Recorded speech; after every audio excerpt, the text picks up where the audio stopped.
words can hide how I feel about you. Nothing can take that away. Dito naman tayo ngayon sa Trico Homes. Malapit sa downtown. 15 minutes daw drive.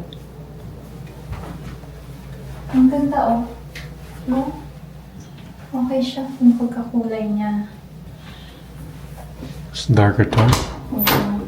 Yan. And then, wow. So, ito daw, karamihan dito, standard lang yung upgrades. Like, walang masyadong upgrades. Standard, karamihan dito. Kaya, hindi na kailangan gumastos pa ng malaki. Nasa 579 starting daw. Pero may quick possessions ulit sila, which we'll check out later. Okay yung pagkaka-layout mo. Dining, tapos meron lang dito buffet table. Parang spacious yung dating niya. No? Oo. Pero hindi lang spacious. Sabi niya, mas malaki yung square footage din ng unit na to. 1,300. Kasi doon sa Trico na Seaton, 1,100 yun yung tinignan din natin dati. This one's 1,300, kaya maganda. Malaki-laki Space. din ang difference sa 200 square foot, di ba? Sa 200, magkano sabi niya sa condo fees? 225 daw eh. Oo. So sabi true condo fees, ano daw yung ibig sabihin nun? True condo fees siya dahil kasi Oo. nakuha na ng Oo, meron na talagang nagmamanage ng properties dito. Kaya, yun na yung hindi na estimate. Yeah, so maganda no, Alex? So, maglagay lang ng TV dito. Or kahit ano lang, kung gustong simple lang na yung painting, di ba? Oo, conversational lang. Area. So, akyat naman tayo. Ikaw naman. Sige, akit muna tayo. Pero sa ngayon, maganda yung layout niya.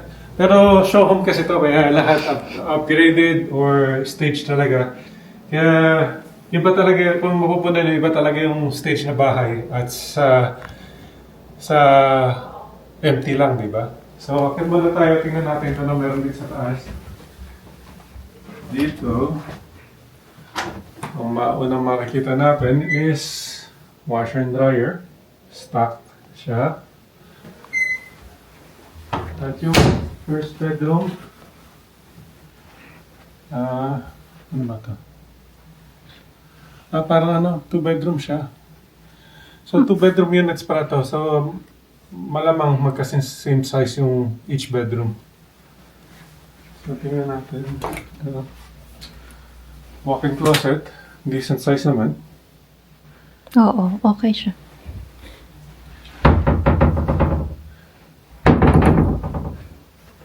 Yung mga bagay na kailangan na matandaan namin, yung mga design, di ba? Oo, ang ganda ng design. Ito, maganda to. Di ba? Yeah, I like it. Tapos, natitingnan natin dito is 4-piece washroom. Oo nga. May bathtubs, stand-up shower, toilet. Standard ba daw ito? Karamihan daw dito, Yeah, standard, so, sabi ni Jessica. Yun ang maganda doon sa Trico, no? Madalas, kung mapupunan nyo sa mga videos na, past videos namin, standard lang, pero, ano ba ito, quartz or? Baka, I don't know. So mga nakakaalam, baka mag-comment na lang kayo. Hindi ko alam kung anong klaseng bato yung ginagamit dito. Kulay puti. Pero, yun nga. Dati kasi yung mga nakikita namin, laminate yung mga hindi standard, which is in this case, kasama na.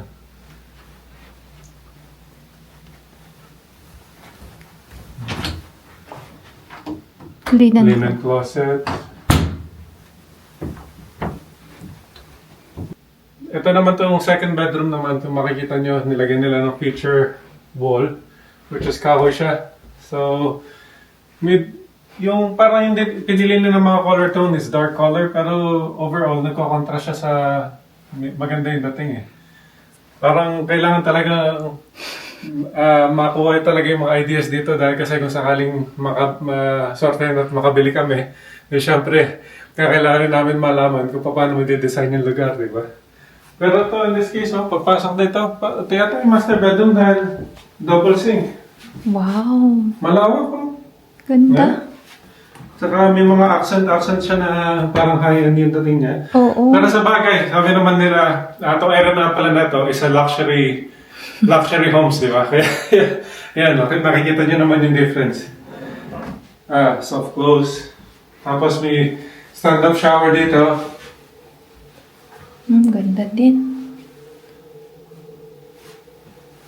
Yung kinaibahan, ano ba, yung sa Seaton, so kung hindi nyo nakikita yung previous video, pakicheck nyo na lang. Pero halos kaparehas yung size. Yung kinaibahan sa Seaton is 1,100 square feet ba yan? Oo. 1,100 square feet, tapos ito naman is 1,300 square feet. Price difference, medyo malaki-laki, pero magiging nasa luxury area daw kayo. So, Yes. And location, diba? yeah, yung location. Downtown. 15 minutes drive away from downtown. Kaya tama-tama kung sa mga tao na nagtatrabaho sa downtown, perfect location. Walk-in closet din. What? Ang ganyan lang. Papasok ako, lumabas ako. Akala ko deeper. Oh, dahil meron pa doon. Ano yan? Ano ba ito? May secret door dito. Another closet? Bakit ganun? Oh, another Separate closet. Oh, para hindi mag-away. Oh, this is a good idea. Diba? Tig-isa talaga. Matutuwa si Molly niyan. Hindi makikita yung gulo ko. Oo nga. Kung ano yung tinatago niya doon. I think good. Pero yeah, it's nice eh. Yeah. Ayos siya. Nag-reflect sa sa era na sinasabi, in-advertise nila. Ito, kung makikita niyo, upgraded or standard, may railings na siya all the way down para talagang bumubuka yung lugar. Mukhang spacious talaga siya. Hindi siya nakatuklog ng dingding dito.